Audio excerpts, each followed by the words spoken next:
우리에게 주신 하나님의 말씀은 이사야 43장 18절 19절입니다. 너희는 전에 일어난 일을 기억하지 마라. 과거의 일을 생각하지 마라. 보아라, 내가 이제 새 일을 시작하겠다. 그 일이 이미 나타나고 있는데 너희는 알지 못하겠느냐? 내가 사막에 길을 내겠고 메마른 땅에 강을 내겠다. 오늘 나에게 주시는 은혜의 말씀을 듣겠습니다.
우리 하나님께 감사와 영광의 박수 올려드리겠습니다.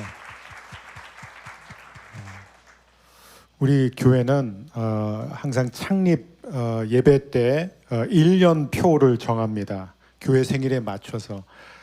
저희 교회가 처음 예배를 드렸을 때 태어난 아기가 있어요.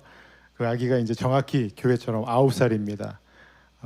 그런데 오늘 그러더라고요. 허북교회는 자기 친구래요. 자기랑 동갑 얘기라고.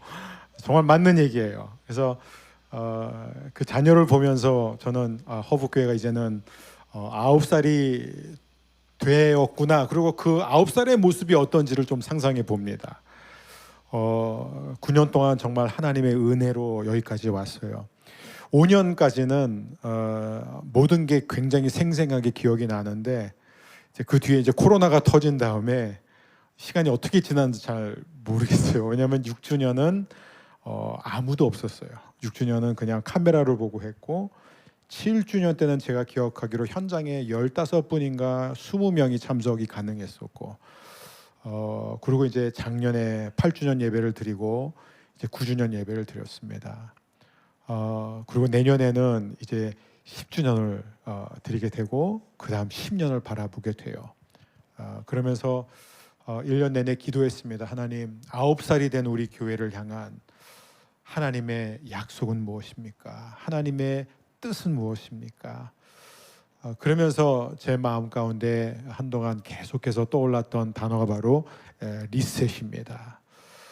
오늘 이 리셋에 대해서 말씀을 나누기 전에 우리 잠깐 기도하고 오늘 말씀을 함께 듣도록 하겠습니다. 사랑의 주님, 리셋의 전문가이신 하나님, 오늘도 우리의 삶에 꼭 필요한 새로운 시작, 아름다운 출발을 허락하여 주옵소서.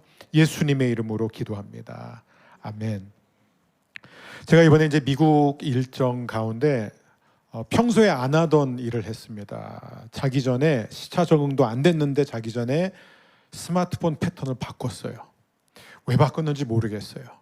그리고 아침에 일어났는데 뭘 눌러도 다 틀렸대요. 한 번도 그런 적이 없었거든요. 결국 몇 차례 시도하다가 여러분 아시잖아요. 뭐 경험이 있는 분들은 뭐 1분 후 다시 시도, 그 다음에 또 5분 후에 시도, 갑자기 1시간, 또 2시간, 24시간 이렇게 되더니 결국은 잠겼습니다. 뭐를 해도 다 안 되는 거였어요. 기기를 사용할 때 따르는 위험이라고 생각해요. 여러분 PC 작업 해본 적 있으시죠? PC를 에서 컴퓨터로 뭐를 하고 있는데 갑자기 그냥 화면이 멈추는 거예요. 이게 이 현상 다 겪어보셨죠? 컴퓨터를 한 번도 안 해보신 분들은 이게 무슨 얘기인지 모르시겠지만 그런 분은 저희 교회에 안 계시라고 생각됩니다. 자, 컴퓨터 작업을 열심히 했는데 갑자기 화면이 멈춰요. 요즘 컴퓨터는 성능이 좋아졌는데 예전에는 제가 굉장히 자주 했던 게 바로 컨트롤 알트 딜리트를 누르는 거예요. 이것만 누르면 해결이 돼요. 부팅이 다시 되니까. 그럼 다시 처음부터 시작할 수 있어요. 근데 자료가 날아가는 게 문제라는 거죠. 제가 미국에서 이제 박사과정 밟을 때 논문 쓰는 학생들의 가장 큰 악몽이 컴퓨터가 날아가는 거예요. 실제로 한 학생이 박사과정 13년 차였는데 그 논문 막바지에 이르렀는데 그게 다 날아간 거예요. 그래서 결국 그 친구는 18년 차에 졸업했습니다. 다시 논문을 써야 되는 최악의 상황을 맞이한 거죠. 이제는 시대가 좋아져서 뭐 복구하는 방법도 있고 백업도 있지만 여러분 여기서 우리가 배우게 되는 건 뭐냐면 컴퓨터도 너무 많은 프로그램을 가동시키면은 과부하가 걸린다는 거죠. 감당이 안 되는 거예요. 우리 인생이 똑같아요. 우리 인생도요. 살다 보면은 이게 과학 기술 발전되면서 좀 더 한가해질 것을 예상을 했지만 사실 모든 사람들이 더 바빠졌습니다. 모든 사람들이 더 할 일이 많이 생겼다는 거예요. 우리 인생에도 이런 많은 프로그램들이 끊임없이 가동이 되기 때문에 말하자면 멈춰버릴 때가 있어요. 우리가 멈출 수는 없으니까 어떻게 되냐면 과부하가 걸리니까 지치게 됩니다. 낙심하게 돼요. 기운이 빠지게 돼요. 그럴 때마다 우리 인생에서 정말 필요한 것이 무엇이냐면 바로 리셋이에요. 다시 시작하는 거죠. 새롭게 출발하는 것입니다. 그런데 너무 감사하게 우리 예수님이 새롭게 하는 것의 전문가세요. 주님이 이 땅에 오신 목적도 바로 모든 것을 만물을 새롭게 하기 위해서 오신 거예요. 여러분 기독교의 본질은 무엇이냐? 사도 바울은 아주 멋지게 표현을 했는데 이 고린도 후서 5장 17절 우리가 잘 아는 말씀인데요. 우리 개역개정으로 함께 읽겠습니다. 그런즉 누구든지 그리스도 안에 있으면 새로운 피조물이라. 이전 것은 지나갔으니 보라 새 것이 되었도다. 저는 이 말씀을 너무너무 좋아합니다. 왜냐하면 우리는 리셋이 가끔 필요한 게 아니라 사실 굉장히 자주 필요해요. 정말 자주 필요합니다. 우리 뇌도 리셋이 필요하고 생각도 부팅이 필요하고 우리의 정석, 지친 감정도 다시 설정이 되어야 되고 우리의 육신, 우리의 몸, 우리 건강, 우리의 모든 관계, 우리의 커리어, 학업, 우리가 하는 모든 일 다 새로운 출발이 필요합니다. 그래서 기독교의 본질이 무엇이냐? 새롭게 출발하는 거예요. 늘 새롭게 출발하는 것입니다. 에가서를 보게 되면은 우리 하나님이 이런 말씀을 우리한테 주세요. 에가서 3장 22절 우리 현대인의 성경으로 함께 읽겠습니다. 여호와의 크신 사랑 때문에 우리가 소멸되지 않았으니 그의 자비가 영원하구나. 이것이 아침마다 새로우니 주는 정말 신실하신 분이십니다. 여러분 하나님의 사랑이 얼마나 크냐면 그분의 사랑이 아침마다 우리에게 새롭게 다가온다는 거예요. 그분의 자비는 늘 새롭게 우리에게 부어진다는 거예요. 여러분 그 새로운 은혜, 새로운 사랑을 우리가 매일 받지 않으면 우리는 소멸됐을 거예요. 우리는 도저히 버틸 수가 없습니다. 누군가가 허북교에서 제일 중요한 게 무엇입니까? 라고 한다면 물론 우리는 늘 변하지 않는 우리의 가치를 우리의 핵심 가치를 내세웁니다. 하나님 사랑, 이웃 사랑, 그리고 세상을 섬기는 교회다. 그래서 우리가 뭘 하냐면 예배를 드립니다. 막 예배도 드리고 소그룹도 열심히 하고 또 그것뿐만 아니라 또 우리 중보기도가 있고요, 통독도 있고요, 큐티도 하고요, 알파도 하고 다양한 프로그램들 좋은 것 또 성경이 읽어지네가 좋다고 하니까 좋은 것은 다 시도해 봅니다. 어떻게 해서든지 여러분으로 하여금 하나님이 기뻐하시는 삶을 살 수 있도록 하기 위해서요. 그런데 이런 것들이 허북교에서 제일 중요한 게 아니에요. 다시 말하면 어떤 프로그램, 어쩌면 예배 자체, 그리고 우리가 모이는 이 공간, 이런 것들은 다 비본질이라는 거예요. 그러면 허북교회에서 가장 중요한 그 한 가지가 뭐냐면 삶의 변화예요. 그것을 위해서 우리가 모이는 거예요. 여러분, 삶이 바뀌기를 원하지 않는 분이라면 교회 괜히 나오시는 거예요. 사실 여러분, 이거 지금 시간 낭비거든요. 허브교회는 어떤 곳이냐? 하나님의 집은 어떤 곳이냐면 날마다 새로워지기를 원하는 사람들을 위한 곳입니다. 마음이 새로워지고 생각이 새로워지고 우리의 육신이 새로워지고 관계가 새로워지고 꿈이 새로워지고 이 모든 것이 새로워지는 것.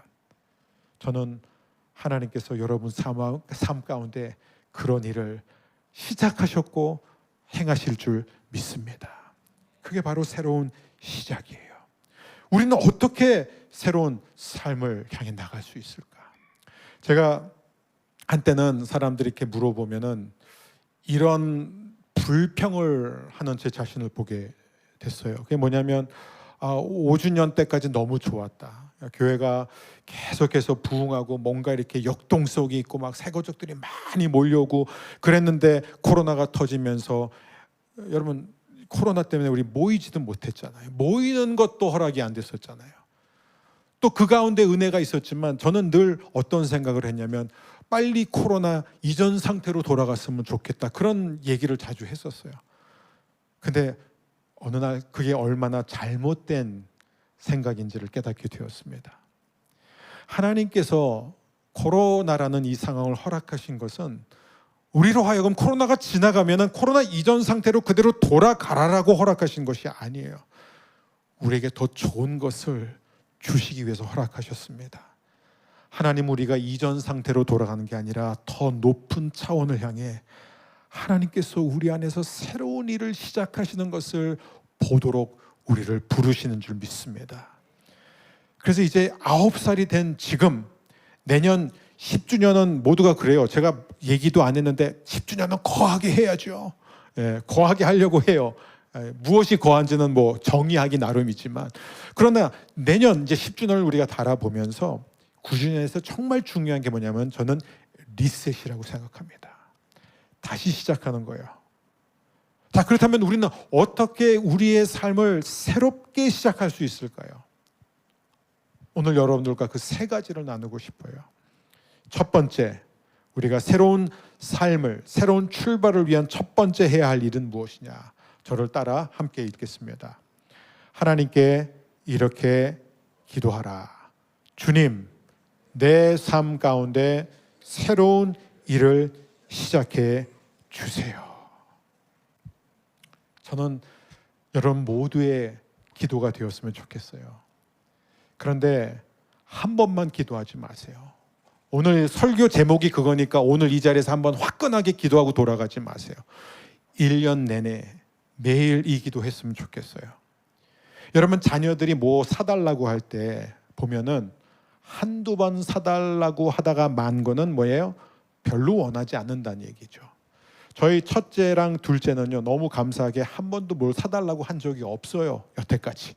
근데 저희 막내는 이걸 다 뭔가 이렇게 언니랑 오빠가 하지 않은 것까지 자기 몫이라고 생각하는지 늘 사달라고 그러고 늘 뭔가를 요구해요. 근데 저희 부부가 배운 게 뭐냐면 끝까지 버티자 이거예요. 왜냐하면 보통 한 5번에서 10번 물어보다 많은 경우가 꽤 있더라고요. 근데 정말 1년 넘게 물어볼 때는요, 정말 필요한 거거든요. 그래서 저는 막 버티다가 그때 가서 이제 필요하면은 사주려고 합니다. 여러분, 똑같아요. 우리가 하나님 앞에 기도할 때요, 정말 우리가 원하면 한 번 기도하고 끝나지 않잖아요. 몇 번 기도하다 말지 않잖아요. 저는 그래서 우리가 이제는 여러분 모두가 다 1년 동안 매일 하나님 앞에서 하나님, 새로운 일을 시작해 주세요. 여기는 많은 것이 포함됩니다. 하나님, 제가 새롭게 되기 원합니다. 주님, 제가 바뀌기 원합니다. 주님, 여태까지 한 번도 바꾸지 못한 그것을 바꾸기를 원합니다. 주님, 제 삶 가운데 한 번도 하지 않은 일들을 시작해 주세요. 제 삶이, 제 인생이 하나님이 살아계시다는 증거가 되게 해주세요. 이것이 저희 모두의 기도가 되었으면 좋겠어요. 여러분, 앞서 나눴지만 우리 주님이요, 그 분야의 최고 전문가예요. 부활하신 예수님이 계시록 21장 5절에서 이렇게 말씀하세요. 그때 보좌에 계신 분이 말씀하셨습니다. 함께 읽습니다. 보아라, 내가 모든 것을 새롭게 하겠다. 이게 오늘 우리를 향한 주님의 약속이에요. 내 아들아, 내 딸아, 보아라, 내가 너의 모든 것을 새롭게 해 주겠다. 아멘. 여러분, 이 믿음이 얼마나 중요한지 모릅니다. 여러분, 우리 또 다윗의 기도를 우리가 따라하면 좋을 것 같아요. 다윗이 뭐라고 기도했느냐면 시편 51편 10절에 그는 하나님 앞에 이런 기도를 드립니다. 우리 또 이것도 함께 하겠습니다. 내 속을 새롭게 하여 주십시오. 너무 좋은 기도예요. 주님, 내 속을 새롭게 해 주십시오. 이게 메시지 성경에는 어떻게 되냐면 God, make a fresh start in me. fresh start. 너무 좋아요. 새로운 출발, 새로운 시작을 내 안에서 행하여 주옵소서. 근데 여러분, 이 기도가 왜 귀한 줄 아세요? 다윗이 이 기도를 언제 드렸냐면요, 남의 아내를 취하고 간통하고 그 죄를 스스로 은폐하기 위해서 충신 우리아까지 죽인 다음에 이 기도를 드린 거예요. 여러분, 이 기도가 왜 복음인 줄 아세요? 왜 우리에게 좋은 소식인지 아세요? 너무 늦지 않았다는 거예요. 우리가 그동안 어떤 실수를 하고 어떻게 잘못 살아왔어도 나는 너무 멀리 갔어. 나는 이 부분에 있어서는 바뀌기 힘들 거야. 나도 노력해봤는데 안 됐거든. 그런 게 없어요, 우리 주님 앞에서는. 우리는 결코 너무 멀리 가지도 않았고 너무 늦을 수도 없습니다. 언제든지 우리가 다윗처럼 주님, 제 안에서 새롭게 시작해 주세요라고 기도한다면 하나님은 반드시 들어주실 줄 믿습니다. 여러분, 하나님이 우리의 과거에 대해서 뭐라고 그러는 줄 아세요? 우리의 모든 과거의 실패와 연약함과 잊고 싶은 상처 뭐라고 그러신 줄 아세요? 이렇게 말씀하세요. 이사야서 43장입니다. 우리 한 목소리로 18절 함께 읽겠습니다. 너희는 전에 일어난 일을 기억하지 마라. 과거의 일을 생각하지 마라. 보아라, 내가 이제 새 일을 시작하겠다. 이 일이 이미 나타나고 있는데 너희는 알지 못하겠느냐. 그러니까 하나님이 얼마나 답답하시면 이 말씀을 하신 거예요. 과거에 일어난 일을 생각하지 말라는 거예요. 지나간 것은 지나갔다는 거예요. 왜 자꾸 지나간 것에 연연하면서 우리가 지나간 것을 자꾸 생각할 때 어떤 일이 일어난 줄 아세요? 하나님이 뭐라고 하냐면 내가 이미 너희 가운데 새로운 일을 시작했는데 왜 너희는 알지도 못하고 보지 못하느냐. 심플. 자꾸 뒤를 보고 있기 때문에 그래요. 여러분, 운전할 때 목적지에 안전하게 도착하기 위한 가장 중요한 조건이 뭐예요? 앞을 봐야죠. 앞을 봐야 되는 거예요. 근데 운전을 해 가는데 계속 백미러만 보는 경우 갈 수 있을까요? 사고 나죠. 백미러를 보는, 뒤를 보는, 물론 봐야 할 때도 있어요. 그렇지만 과거를 생각하는 사람은요, 하나님이 시작하시는 새로운 일을 볼 수가 없습니다. 저는 여러분 모두가 이제는 이 이사야 43장의 말씀대로 지나간 일을 잊어버리기를 주의 이름으로 축복합니다. 이제 주님께서 여러분 앞에서 행하실 새로운 일들, 지난날의 모든 실수, 모든 실패, 모든 패배, 모든 상처, 안 좋은 기억들 다 잊으세요. 여러분이 10대이든 40대이든 80대이든 상관없습니다. 주님 앞에 너무 오래된 것 없어요. 주님 앞에 너무 멀리 간 경우 없습니다. 주님은 만물을 새롭게 하시는 분인 줄 믿습니다. 여러분, 근데 우리가 기도해도 얻지 못하는 이유는 하나예요. 한두 번 기도하고 말기 때문이에요. 그래서 내년 10주년까지는 저와 여러분이 서로 약속했으면 좋겠어요. 매일은 못하더라도 자주 속으로 모일 때마다 주님, 우리 가운데 새 일을 행하여 주옵소서. 그렇게 기도하면 하나님 반드시 이루어 주실 줄 믿습니다. 두 번째, 우리가 새롭게 되기 위해서, 리부팅을 위해서 해야 되는 것은 무엇이냐? 함께 읽습니다. 무엇이 새로워져야 하는지 정확히 집어내라. 이거. 여러분 참 보면 너무 재밌는 게, 의외로 많은 분들이 기도를 할 때 너무나 뭉뚱그려서 기도해요. 주님 새롭게 하여 주옵소서, 주님 바꿔 주옵소서, 막 그렇게 기도해요.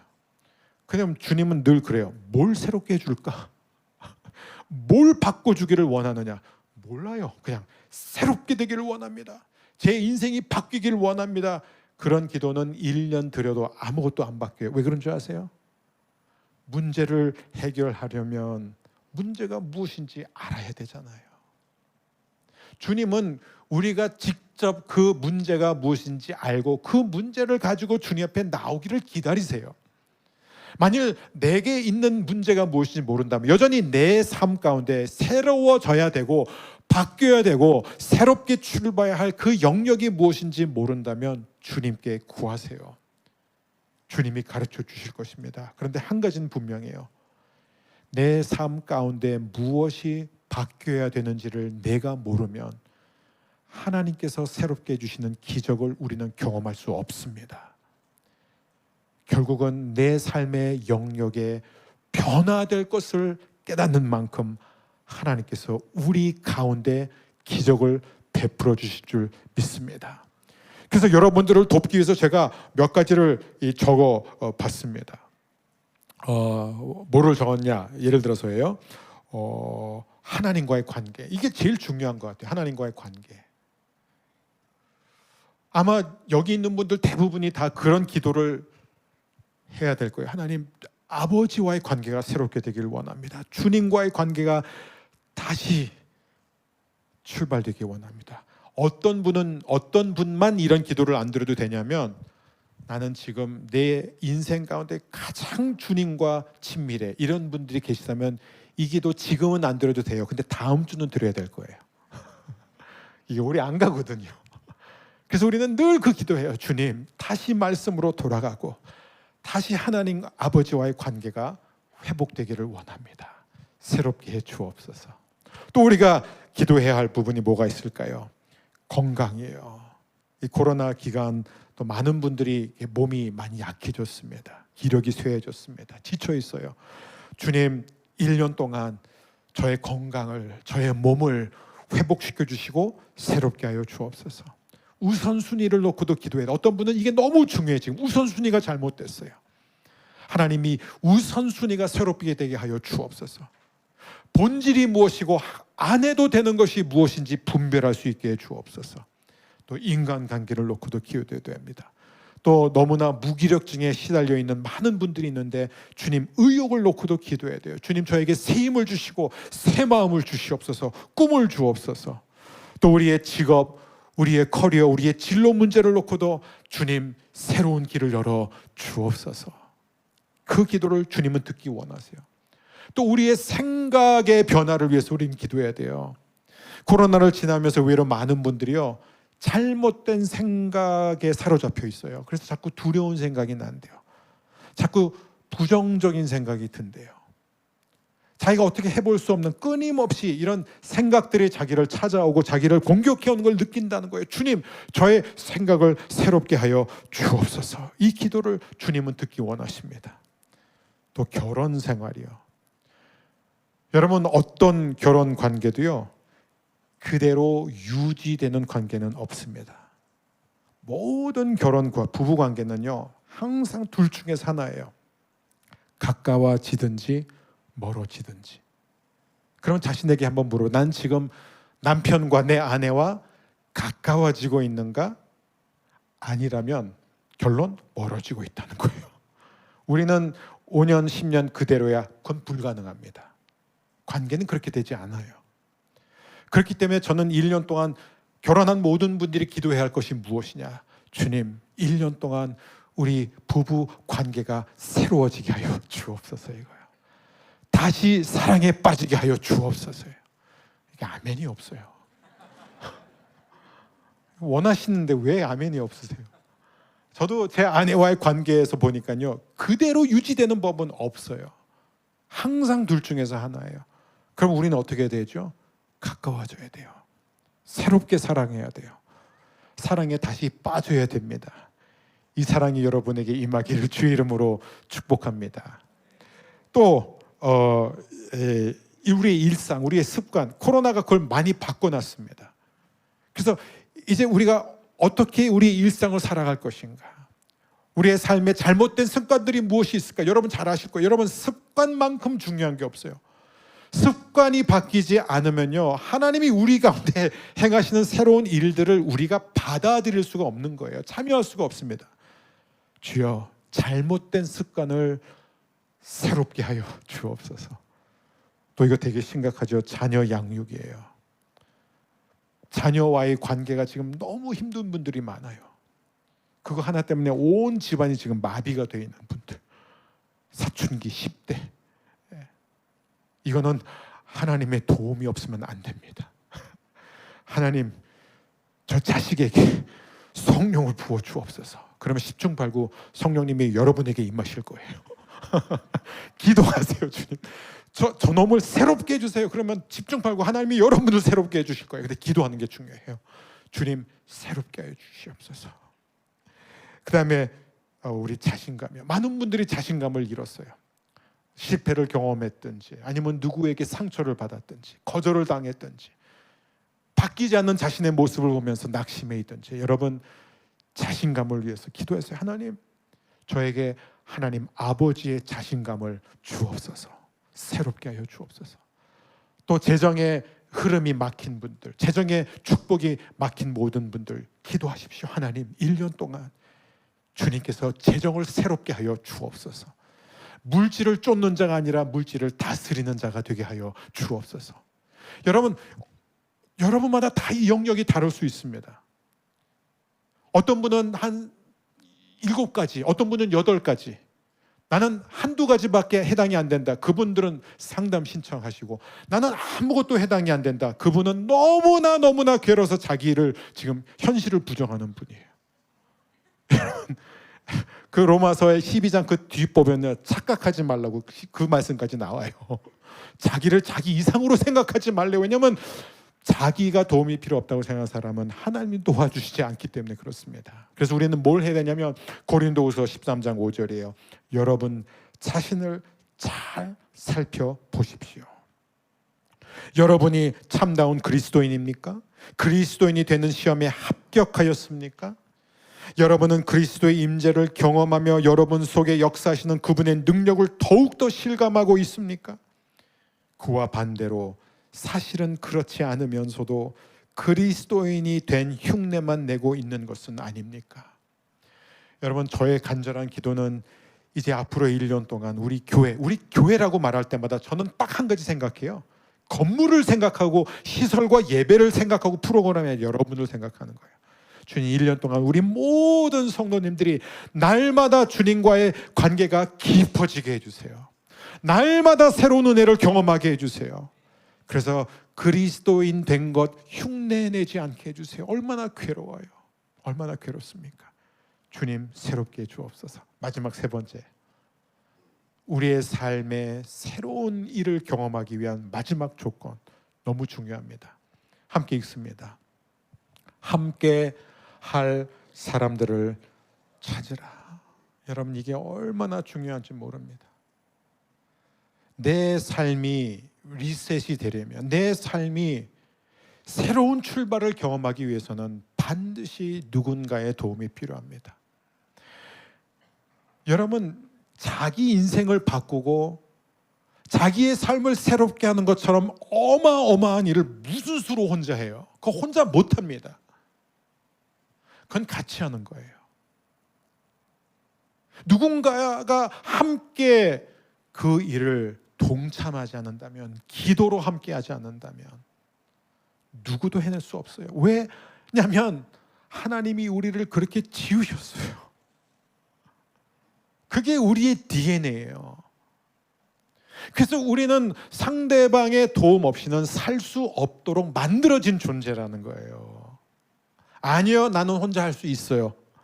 아유, 이 정도는 별 문제도 아닌데 혼자 할 수 있어요 라고 말하는 분들 계시다면 빨리 그거 내려놓으세요. 왜냐하면요, 여러분, 교만이라는 게 다름이 아니라 하나님의 도움을 구하는 것도요, 겸손해야지만 구할 수 있는 거예요.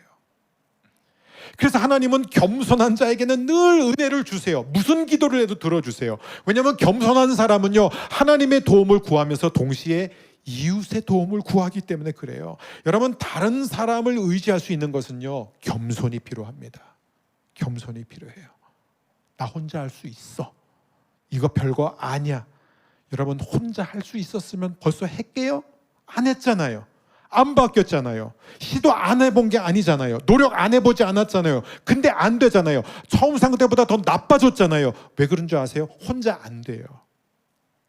그게 하나님이 우리를 지으신 방법입니다. 우리는 하나님과 연결되고 서로에게 연결되어서만 살 수 있어요. 그래서 인간은요, 혼자도 못 태어나요. 인간은 가족 없이, 부모 없이 생존 자체가 안 됩니다. 우리는 반드시 서로 의지해야 돼요. 그래서 제가 늘 강조하지만 소그룹 너무 중요합니다. 혹시 아직 소그룹에 들어가지 않은 분들이 계시다면 여러분, 제가 좀 여러분께 번쩍이는 말씀을 하나 드릴게요. 주일 예배 대신 소그룹에 들어가세요. 왜 이런 얘기를 한 줄 아세요? 소그룹에 들어간 분들은요, 거기에서 함께 신앙생활하는 분들 때문에 예배를 나오게 돼 있어요. 근데 소그룹에 안 들어가고 주일 예배만 나오는 분들은 제가 보니까 가장 오래 버틴 분이 3년 정도예요. 소그룹에 안 들어가군요, 예배자로 살 수 없습니다. 그런 의미에서요, 소그룹은요, 우리의 신앙생활에 있어서 절대적인 것입니다. 여러분, 전도서 4장 12절 유명한 말씀이 있어요. 현대어 성경으로 우리 함께 읽겠습니다. 또 혼자서 있을 때 공격받으면 10중 8구 지고 만다. 그러나 두 사람이 있을 때라면 서로 등을 맞대고 서서 능히 공격자를 막아낼 수 있다. 물론 세 사람이면 훨씬 더 유리하다. 세 겹으로 꼰 밧줄은 쉽게 끊어지지 않기 때문이다. 너무 중요한 말씀이에요. 세 겹 하니까 삼겹살이 생각나요.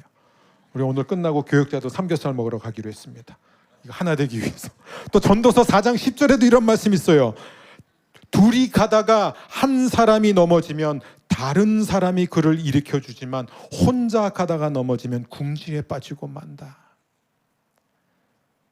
사랑하는 여러분, 마음에 새기십시오. 우리의 모든 낙심, 모든 좌절, 모든 실패, 모든 패배를 향한 하나님의 해결책은 뭔지 아세요? 공동체예요. 하나님은 우리가 이미 모든 실패와 좌절과 낙심과 연약함에서 헤어나올 수 있는 방법을 주셨어요. 공동체. 근데 그것을 거부하고 소그룹에 참여하지 않으면서 내가 하나님 앞에서 온전히 세워지기를 바란다면 그것은 우리의 착각입니다. 로마서 12장 4절 5절 우리 현대어 성경으로 한 목소리로 같이 읽겠습니다. 그리스도의 몸은 우리 모두가 한데 모일 때 하나의 완전한 몸을 이룹니다. 우리 각 사람이 서로 다른 지체의 기능을 담당하고 있기 때문입니다.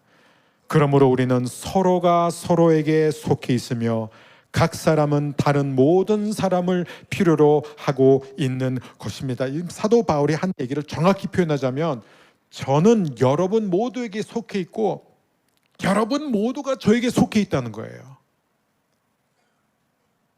저는 여러분 모두의 도움 없이는 살 수 없게 만들어졌고 여러분도 저의 도움 없이는 살 수 없게 하나님이 만드셨다는 거예요. 지금 사도 바울이 지금 그 얘기를 하고자 하는 것입니다. 여러분, 어떠한 혈연 관계도요 끝나게 되어 있습니다. 물론 너무 안타까운 일이죠. 혈연 관계는 영원히 지속되는 게 아닙니다. 하지만 영적인 관계, 그리스도 예수 안에서 맺어진 관계는 이 땅에서 우리의 생명이 닿으면서 끝나는 게 아니라 하나님 나라에서 영원히 지속돼요. 우리가 이걸 늘 기억해야 돼요. 여러분, 지금 앞에 뒤통수가 보이는 그분, 뒤에 앉은 어떤 분, 좌우에 있는 분, 함께 예배하는 분, 심지어 현장에 있지 않지만 온라인으로 함께하는 모든 분들이 우리는 사실상 다 예수 그리스도의 피로 맺어진 형제요, 자매요. 굉장히 중요한 관계예요. 왜냐하면 이 관계가 끝이 없기 때문에 그래요. 그리고 우리는 서로에게 속해 있어요. 우리는 서로가 반드시 필요합니다. 그래서 어떠한 정치적인 동맹보다 사업을 위한 기업의 연합보다도 더 중요한 게 뭔지 아세요? 그리스도 예수 안에서 맺은 관계입니다. 우리 사랑하는 허브의 모든 성도님들이 이 아름다운 관계를 지켜내게 되기를 주의 이름으로 축복합니다. 히브리서 10장 25절, 마치 코로나가 터질 것을 알았다는 듯이 이렇게 기자는 말하고 있습니다. 어떤 사람들이 하는 것처럼 교회의 모임에 빠져서는 안 됩니다. 그날이 가까이 다가오는 것을 볼수록 함께 만나며 서로를 격려해야 할 것입니다. 저는 우리 교회 너무 감사한 게 이렇게 소그룹 벌려 모여서 함께 큐티하고 함께 기도하고 함께 은혜를 나누는 그러한 사람들이 점점 많아지고 있다는 거예요. 그런 분들의 대화를 들어보면요, 한결같이 이곳에 와서 삶이 새롭게 변했다는 거예요. 마음이 새로워졌다는 거예요. 우리 교회를 왔는데 1년 넘게 예배를 드렸는데도 새로움을 경험하지 않았다면요, 여러분 그건 굉장히 심각한 문제가 있는 것입니다. 10중 8구 여러분이 아직 누군가와 함께 신앙의 여정을 하고 있지 않기 때문에 그래요. 사랑하는 여러분, 코로나로 인해서 우리 모두가 다 함께 예배하고 소그룹 모이는 것 자체가 굉장히 어려웠었어요. 이제 코로나가 지나갔어요. 물론 전문가들 앞으로 더 무서운 팬데믹이 닥쳐올 수 있다고 말합니다. 우리는 몰라요. 근데 한 가지는 분명합니다.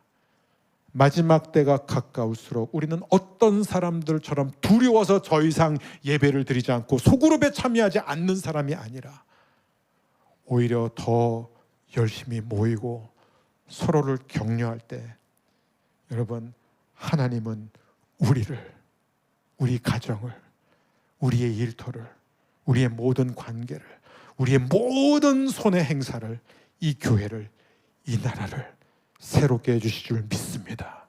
그게 하나님이 일하시는 방식입니다. 우리 함께 끝으로 에베소서 4장 22절 말씀 함께 읽겠습니다. 옛 모습을 벗어버리십시오. 옛사람은 한없는 욕망으로 점점 더 눈이 어두워져 더 악하고 더러운 모습이 될 뿐입니다. 여러분은 마음을 새롭게 하라는 가르침을 받았습니다. 이제는 새 사람이 되어 하나님의 모습처럼 선하고 거룩하게 살아가십시오. 사랑하는 여러분, 우리가 옛사람의 모습을 그대로 하고 있으면 우리는 더 악해지고 더 더러워진다는 거예요. 그래서 우리는 날마다 새로워져야 됩니다. 이제 이번 9년 맞이해서 우리 허브의 모든 성도님들과 여러분을 통해서 하나님의 가족이 될 많은 분들이 하나님 앞에서 새로운 삶, 새로운 소망을 발견하는 축복이 있기를 주 이름으로 축원합니다. 우리 자리에서 함께 일어나셔서 나 주님의 기쁨 되기 원하네 찬양하며 나아가겠습니다.